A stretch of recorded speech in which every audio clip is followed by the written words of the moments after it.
Bienvenido a Neuron Business Talks, un podcast de estrategia de negocios donde líderes de grandes empresas comparten su visión sobre el futuro del país, mientras abordan las principales tendencias tecnológicas que cambiarán la manera de hacer negocios. ¡Comenzamos! Buenos días a todo el público que nos escucha en un episodio más de Neuron Business and Tech Talks. Pues hoy vamos a tener una gran conversación sumamente interesante. Vamos a estar tocando tendencias tecnológicas que justo van a estar cambiando la forma en la que hacemos negocios. Estamos hoy con el doctor Mauricio García, quien es el director de tecnología en Frog, una consultora líder en diseño, en innovación estratégica, y nos va a estar hablando de distintos fenómenos que están ellos viviendo de forma interna y que la visualizan como tendencias importantes para todo el mundo de los negocios. Mauricio, pues muchas gracias por el espacio. ¿Cómo estás? Hola, buen día. Mauricio, perfecto. ¿Por qué no empezamos con platicando sobre de este concepto al que le llaman ustedes el fenómeno del valle inquietante, que tiene que ver mucho con diseño, con robótica, que precisamente despierta muchas cosas de nuestra naturaleza? En ese sentido, ¿qué nos podrías platicar? ¿De qué se trata esto?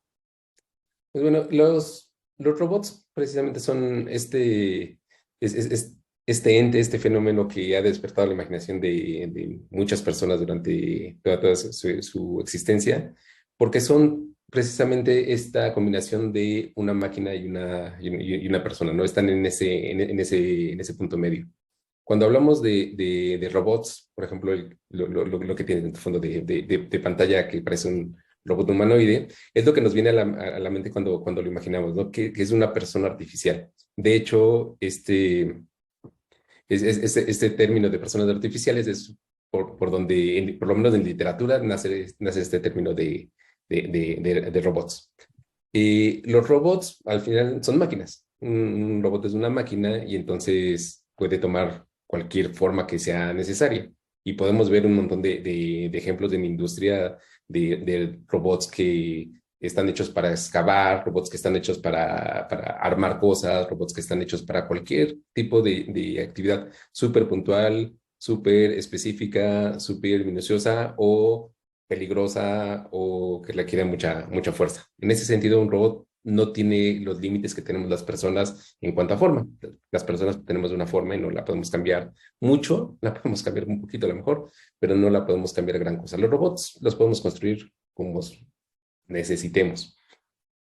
Y lo lógico entonces sería que la forma de estos robots siguiera la función, que tuvieran exactamente la forma que necesitamos para la función.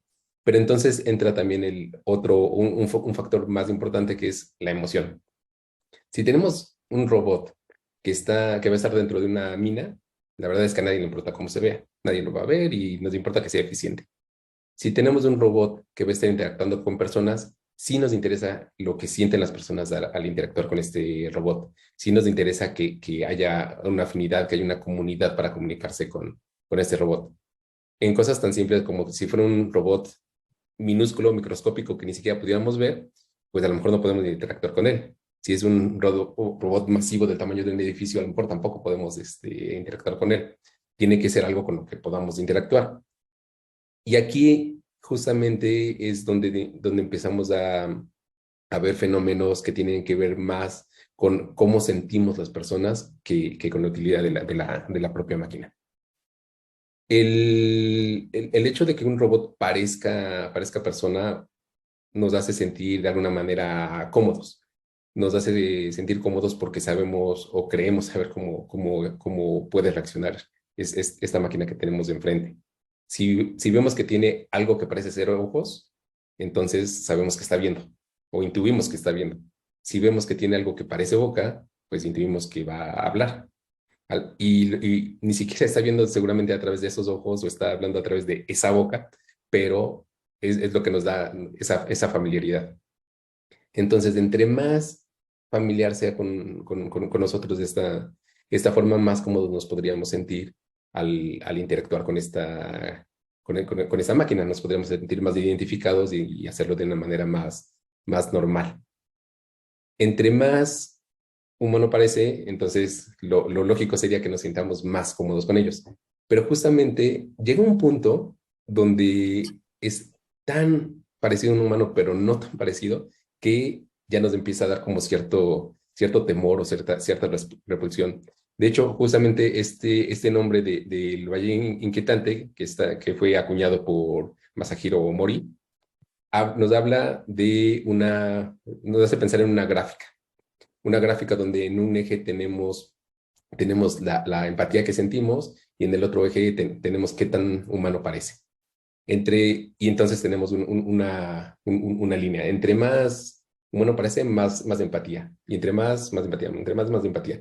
Pero llega un momento donde estamos al 99% de que parezca humano, que lo vemos raro, y en ese momento la empatía se vuelve repulsión. Entonces tenemos ese valle. A eso se refiere el nombre de Valle Inquietante. Y es que es normal que nosotros como humanos estamos entrenados de toda la vida, incluso diseñados genéticamente para reconocer a otras personas y sentir esa empatía. Pero cuando algo no está bien con otra persona, lo detectamos en segundos. Simplemente si yo veo como que de repente, no sé, tienes un tic en un ojo, es casi imperceptible, pero luego lo voy a notar y voy a decir, oye, ¿qué te pasa?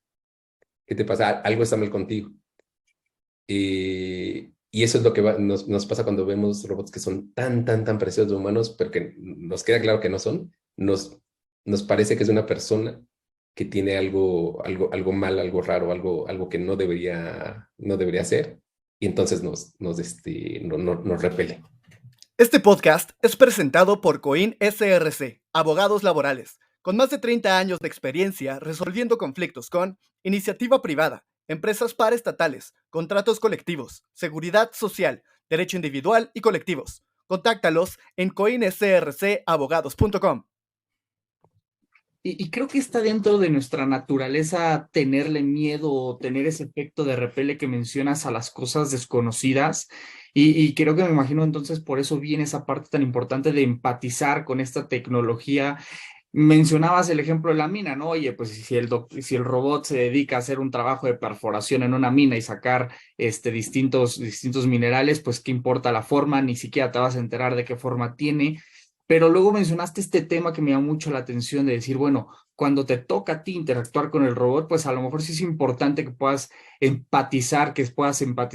tener noción de qué se trata. En ese sentido, ¿dónde ves tú que el humano tal vez en un largo plazo va a estar constantemente interactuando con estos robots y que por ende estos robots tenían esta forma de androide?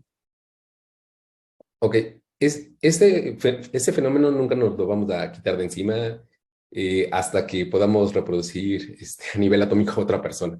Siempre vamos a tener ese sesgo de que si estamos trabajando con una máquina nos vamos a dar cuenta.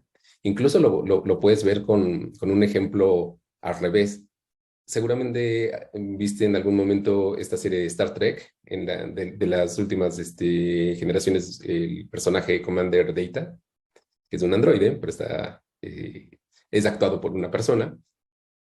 Por más que lo veas, no parece un robot. Por más que intente actuar como un robot, te das cuenta que es una persona actuando como un robot. En ese sentido pasa lo mismo, ¿no? Siempre vamos a saber que no es una persona real.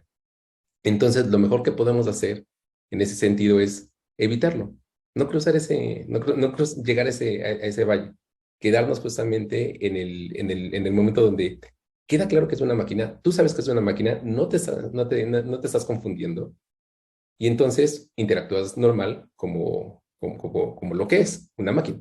Entonces no tienes ese problema de tener la duda. Incluso esto mismo lo podemos extrapolar a otros campos que no son estos robots androides físicos como los que hemos estado hablando hasta ahora. ¿Qué pasa, por ejemplo, con los chatbots? En un chatbot te queda claro, y son horribles porque te queda claro que es una máquina la que te está contestando y no una persona. ¿Qué pasa si hubiera una persona atrás contestando los mensajes de un chat? Tú sabrías la diferencia. A lo mejor vamos a llegar a un punto donde tenemos bots tan buenos que podrían seguir una conversación razonablemente buena para un texto, pero en el momento en el que va a pasar lo mismo, en el momento que te des cuenta que no es una persona la que está atrás porque algo raro está diciendo, porque algo no está claro, vas a sentir ese mismo fenómeno y vas a decir, ¿qué pasa aquí? O sea, porque esta persona no me entiende, o yo pensé que era una persona y no es una máquina, y entonces va a haber ese desencanto.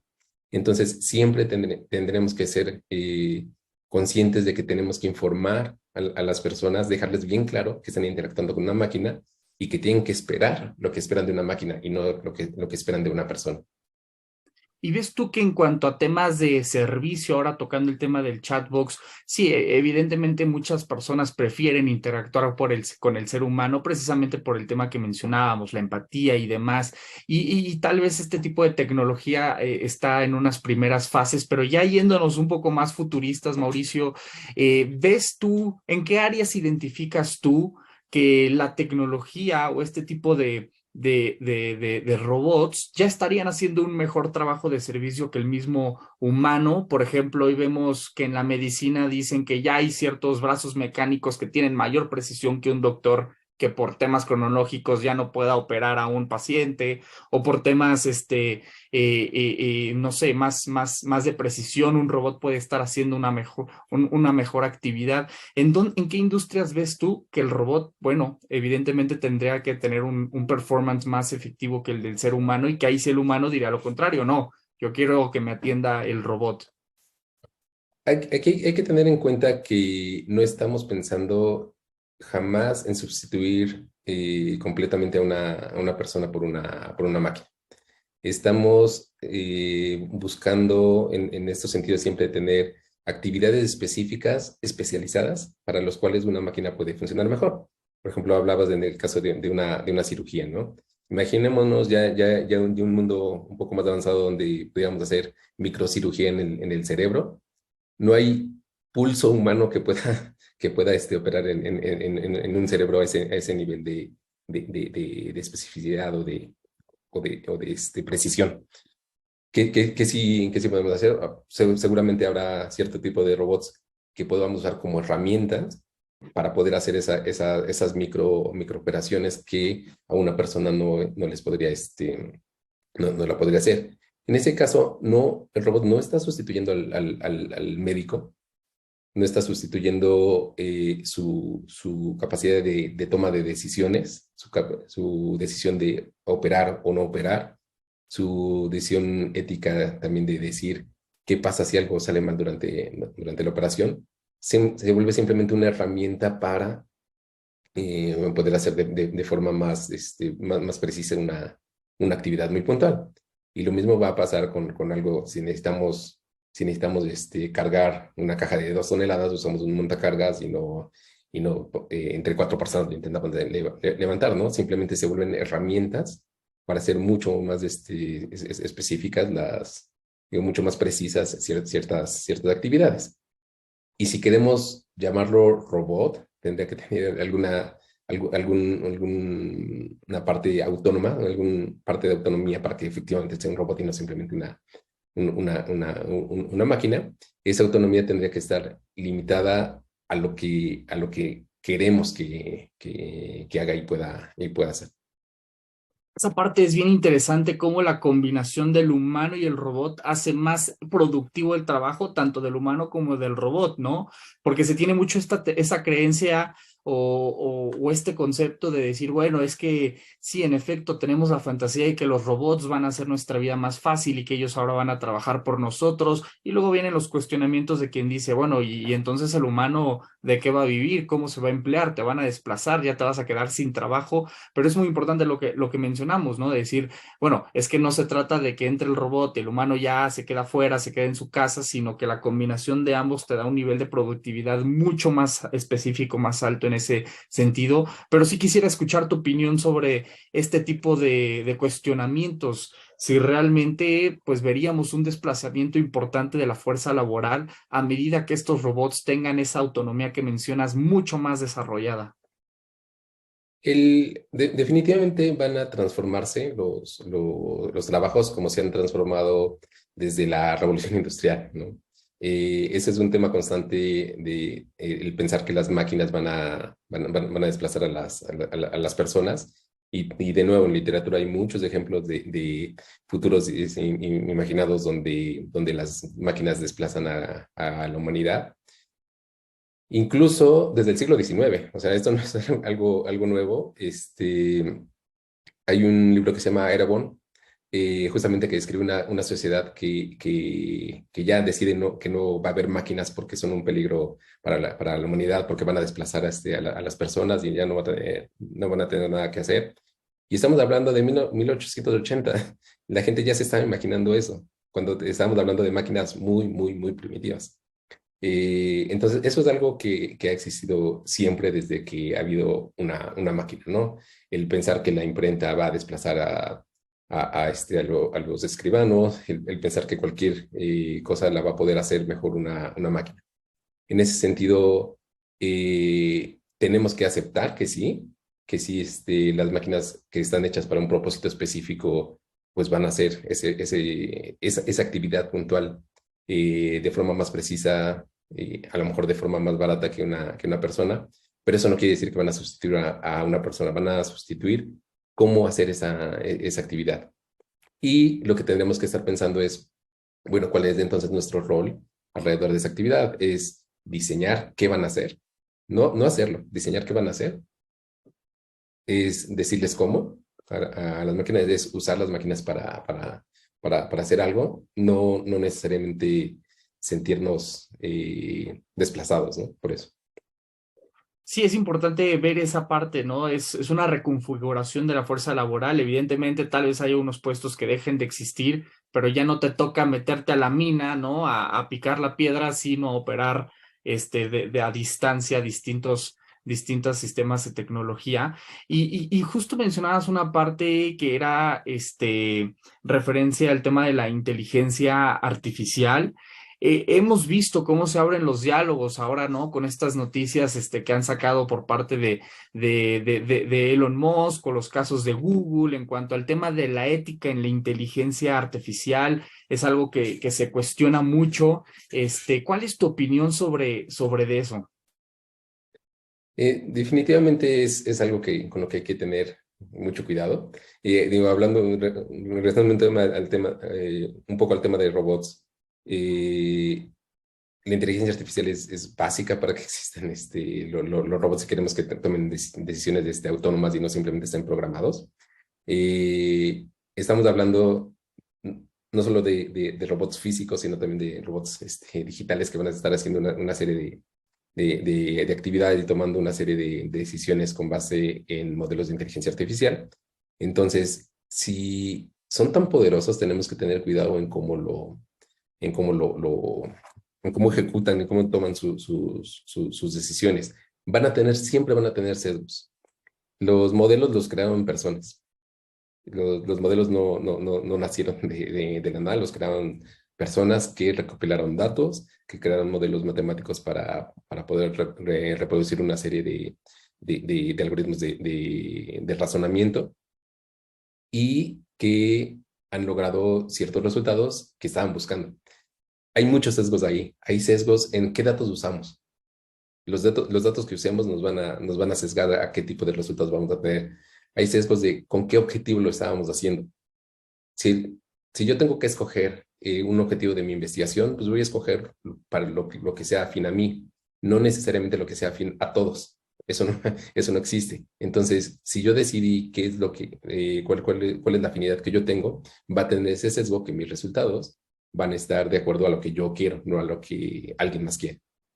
Entonces, todos esos sesgos se van reproduciendo en nuestros algoritmos, de nuestros modelos de inteligencia artificial y van a estar reproduciéndolos. Hay que tener cuidado primero con reconocer que tenemos sesgos y tratar de quitarlos. Nunca vamos a poder quitarlos completamente, pero lo mejor que podemos hacer es reconocerlos y minimizarlo. Después nos vamos a dar cuenta que hay otros y entonces volveremos a lo mismo, ¿no? Tratar de reconocerlos y minimizarlos. Y así en un proceso evolutivo donde idealmente vayamos reduciendo cada vez más y más los sesgos que tengamos en estos modelos.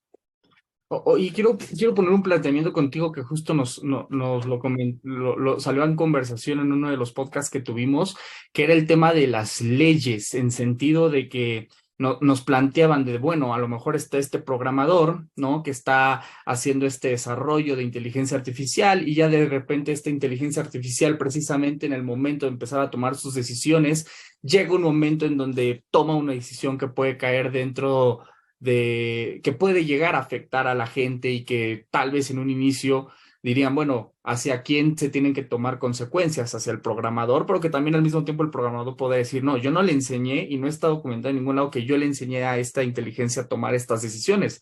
De eso, ese es precisamente el concepto, que esta inteligencia toma sus decisiones, pero pues yo como programador nunca le enseñé a tomar estas decisiones que lo hizo cometer una actividad que dañara a las personas y se vuelve bien interesante precisamente cómo también la ley, la regulación entraría, pero no entraría de manera preventiva, sino tendría que ser reaccionaria.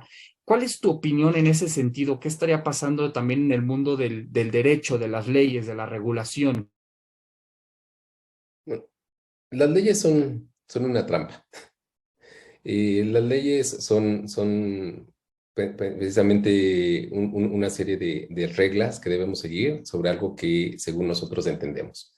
Son convenciones sociales que dictamos de nos tenemos que comportar de esta forma para poder convivir. Pero justamente las leyes son imperfectas y digo que son una trampa porque dicen qué puedes hacer y qué no puedes hacer, pero lo que no está escrito le puedes dar un poco la vuelta y justamente este caso que describes es, oye, ¿dónde dice que tiene que ser de una forma o de otra? Porque entonces, si dice, no, es el programador que le escribió, entonces nos vamos a inventar una forma de que no, de que lo haya programado un autor anónimo, para que no haya una persona responsable. Entonces, realmente esa no es, no es la solución. Y no es la solución porque, de nuevo, las leyes están pensadas para comportamientos que creemos que entendemos y queremos darle una línea de hacia dónde queremos que sean los comportamientos de las personas. En este caso, no entendemos realmente lo que puede pasar con estos modelos. Querer meterlos en una ley es querer pretender que sabemos qué va a pasar y cómo se tiene que controlar. La única ley en ese sentido que podría ser determinante es no se pueden desarrollar modelos de inteligencia artificial, no están prohibidos. Y es es la única ley que nos garantizaría que sabemos del resultado. No, si no se hace, si está prohibido, entonces no va a haber resultados no esperados. Si se permiten desarrollar, hay que aceptar que vamos a tener que vivir las consecuencias a posteriori. En ese sentido, no quiero decir entonces que sea un completo caos y que cada quien haga lo que quiera. Más bien que el camino de las leyes no necesariamente es del más, es el más apto. El camino que yo veo mucho más productivo es formar comisiones, formar comités que estén analizando constantemente lo que está pasando en la comunidad. Comités de ética que nos ayuden a estar entendiendo cada uno de estos desarrollos tecnológicos, qué implicaciones puede llegar a tener. Hacer esos análisis de qué podría pasar, empezar a pensar en escenarios futuros derivados de cada uno de estos desarrollos, pero analizarlos no desde el punto de vista estático de una ley, sino algo dinámico que tenemos que estar entendiendo constantemente. Es algo que tenemos que tomar en serio como TAE, como conjunto de expertos que lo estemos analizando constantemente y que aceptemos que va a cambiar y que lo vamos a tener que seguir analizando todo el tiempo conforme vaya evolucionando. Y en ese sentido, esto sobrepasa también la escala la escala geográfica, por ejemplo. Típicamente, pues, las leyes están hechas para un lugar, una comunidad, un país. Hay ciertas leyes que tienen una escala internacional, aunque siempre habrá quien no las reconozca. es muy difícil tener una ley a escala global.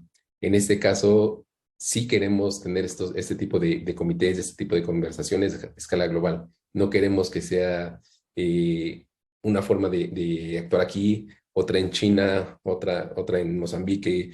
Queremos que tener un acuerdo y compartir toda esta información, compartir estas reflexiones, compartir el conocimiento que vayamos adquiriendo. Creo que esta podría ser una gran oportunidad para empezar a hacer algo mucho más colaborativo, mucho más a escala humana que nuestra visión cortita de las leyes de un país, ¿no?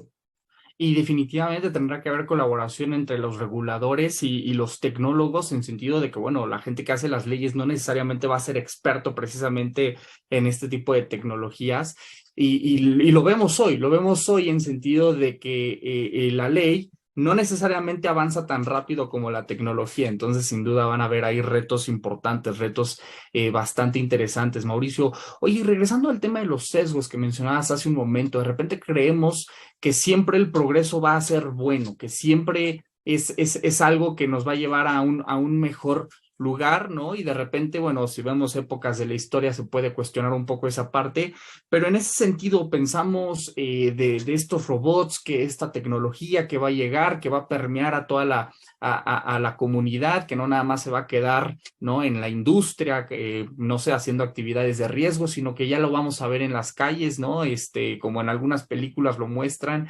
En ese sentido, cuéntanos un poquito cuáles serían los beneficios, cómo esto le haría mejor la vida al ciudadano de a pie, pero también cuáles serían los problemas a los que nos enfrentaríamos, o peligros a los que nos enfrentaríamos.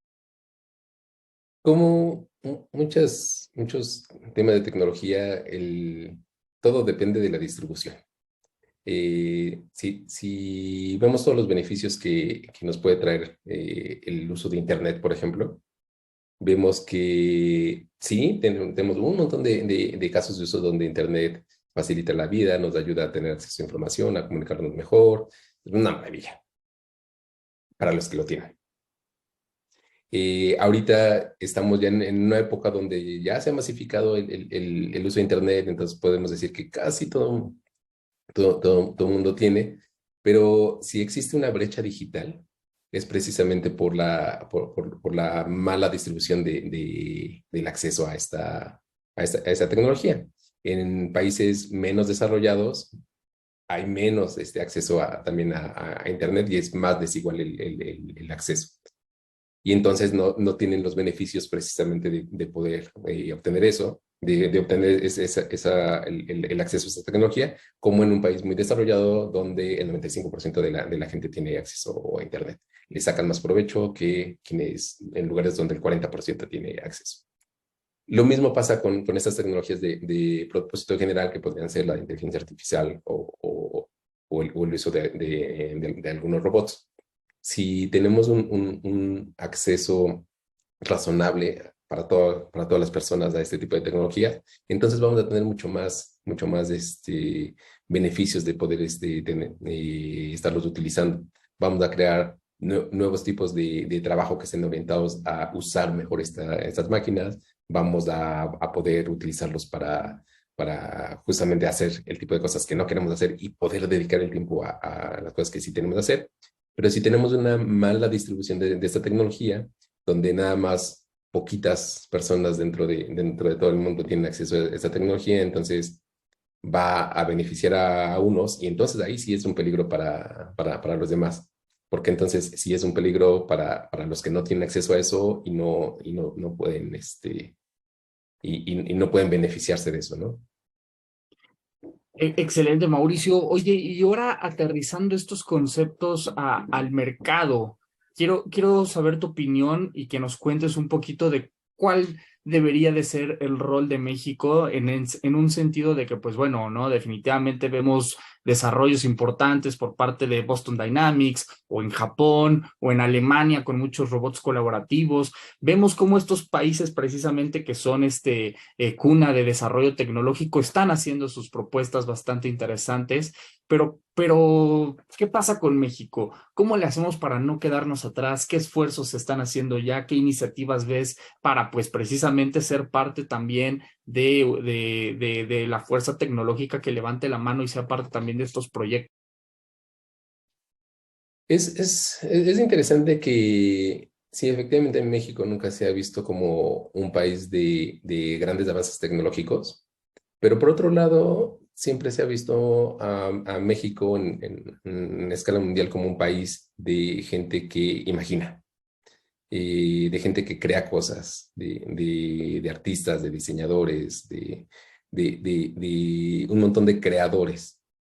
En ese sentido, es bien importante pensar por qué, o sea, por qué hay en campos donde se reconoce a los mexicanos como gente que piensa que puede crear cosas y no necesariamente en áreas de tecnología se ha desarrollado tanto. Por un lado, sí, infraestructura tecnológica, no tenemos históricamente la planta tecnológica como para desarrollar tecnología, pero eso no nos impide concentrarnos en tipo de cosas que dependen más de las personas. ¿Qué pasa, por ejemplo, en desarrollo? México es perfectamente una potencia en desarrollo de software, porque depende de las personas. Para desarrollar software necesitas conocimientos, no necesitas muchísima infraestructura. Conforme empiecen a surgir estas nuevas formas de expresión en mundos virtuales, cuando empezamos a pensar en casos de uso para entrenar modelos de inteligencia artificial para ser más empáticos, para realizar ciertas actividades, cuando empecemos a pensar en el metaverso y cómo lo vamos a utilizar, qué vamos a crear ahí es donde tendríamos que pensar, oye, ¿por qué no?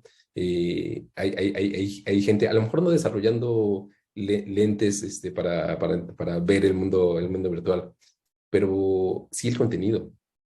O sea, ¿por qué no estamos creando ese contenido, imaginando qué es lo que podrían ser, ayudando a mejorar estos modelos de inteligencia artificial para que interactúen de una forma más empática con las personas?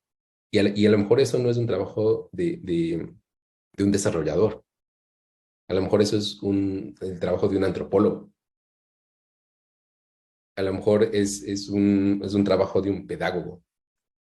Es donde tenemos que estirar esos límites, quitarnos de ese velo de, no, es que nosotros no hacemos tecnología, y decir, no, sí, sí hacemos, y hacemos un montón de cosas alrededor de esa tecnología.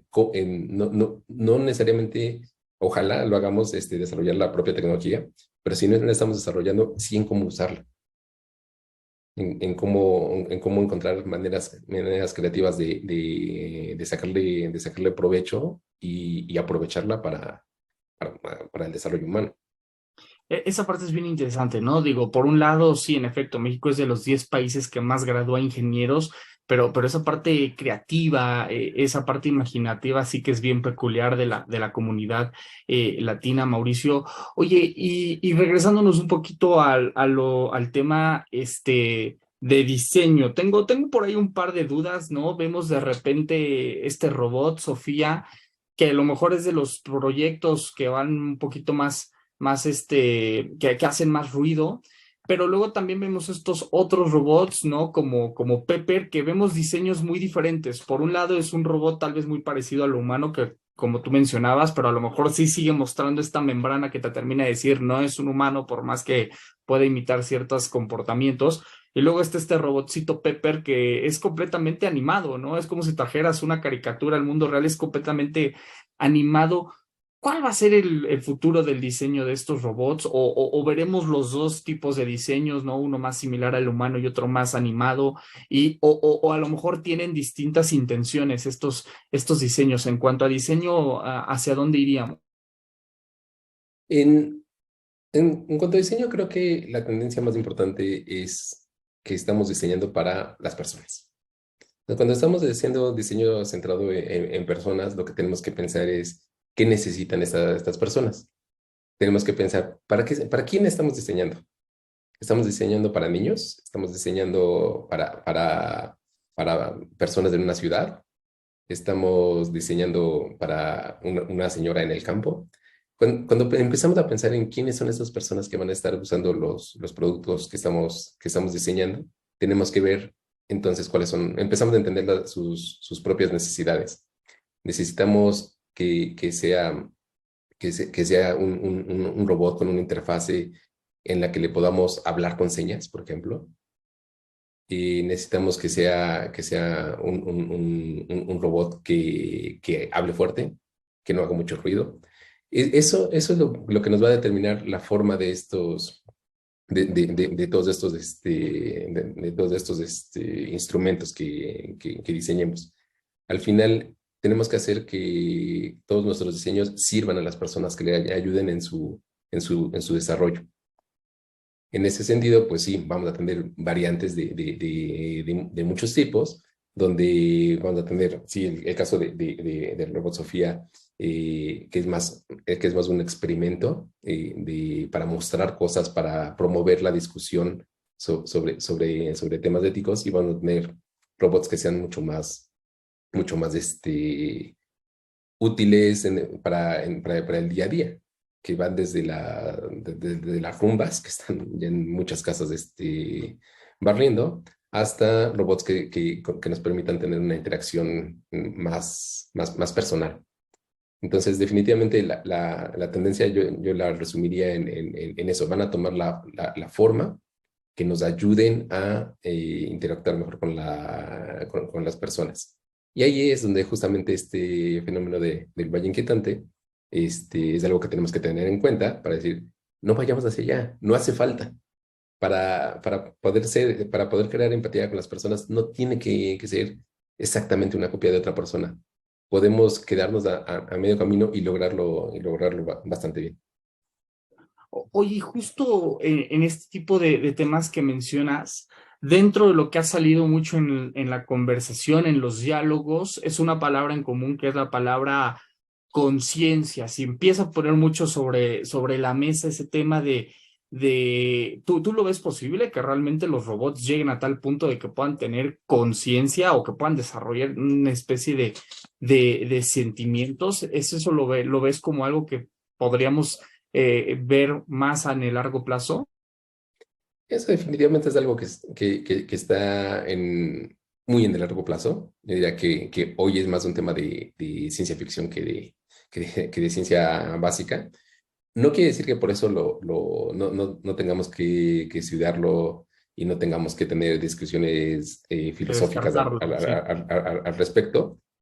Pero yo diría, hoy que estamos trabajando con modelos de inteligencia artificial de propósito específico, tenemos mucho de qué preocuparnos con eso, de hacer uso ético de las herramientas que tenemos a la mano, antes de empezar qué va a pasar cuando podemos lograr, bueno, o que surja de pronto una conciencia en alguna de estas máquinas.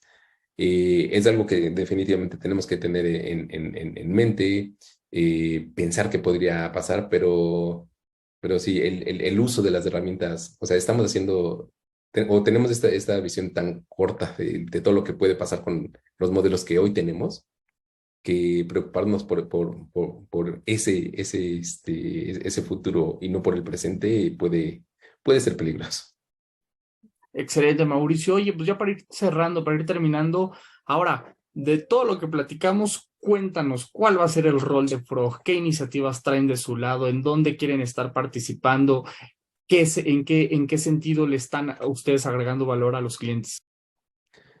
Nosotros definitivamente como una organización que hace diseño centrado en las personas, tenemos que tener en cuenta todas estas tendencias o todos estos avances y tomarlos en cuenta cuando diseñamos productos.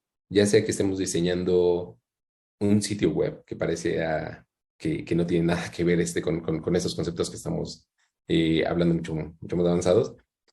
Tenemos que entender para quién estamos diseñando. Y ya sea que estemos diseñando un sitio web que parece algo muy básico, tenemos que ver cómo estas tendencias van a aplicar. Vamos a utilizar algunos modelos de inteligencia artificial para determinar qué contenido te vamos a mostrar a ti específicamente.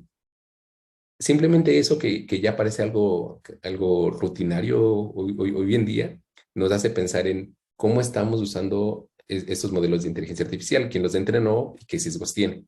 Entonces, como parte de nuestro proceso, tenemos que ser conscientes de qué herramientas estamos utilizando, si estamos haciendo un producto digital, un producto físico, estamos diseñando un servicio para las personas, qué elementos tecnológicos estamos utilizando y si los estamos utilizando para el beneficio de las personas.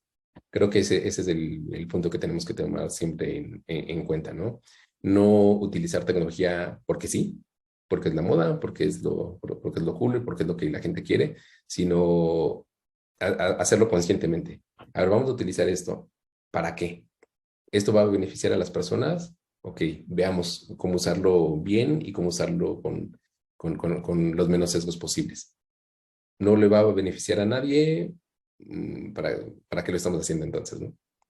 Esa parte se me hace bien importante, ¿no? Entender que esto tiene que ser en beneficio de las personas, no hacer tecnología nada más porque ya se tiene que hacer y porque ya tenemos que entrar a otro tipo de conceptos. Oye, Mauricio, pues padrísima la plática que nos dejas. Definitivamente en lo personal aprendí mucho y definitivamente toda la audiencia. De tu lado, no sé si tengas conclusiones, algún mensaje final, perspectivas que tengas, algo más si quieras compartirnos.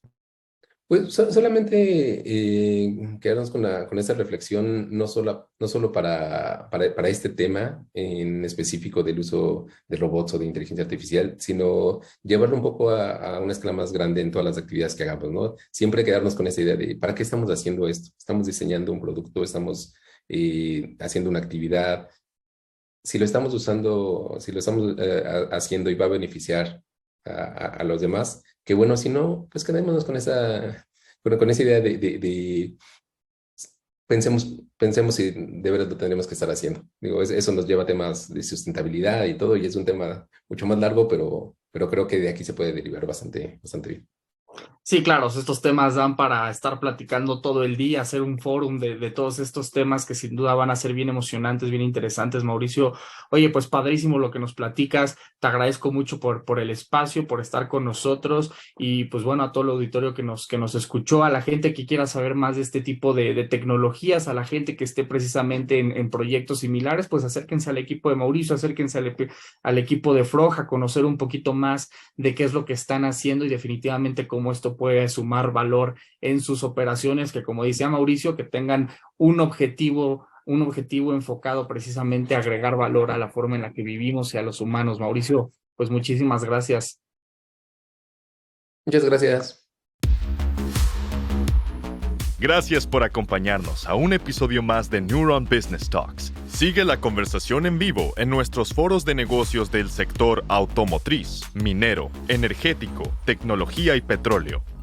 También te invitamos a seguirnos en nuestra página neuronbusinessgroup.com, nuestras redes sociales y suscríbete a nuestro newsletter, donde recibirás información de primera mano sobre nuestras entrevistas y eventos exclusivos de la comunidad.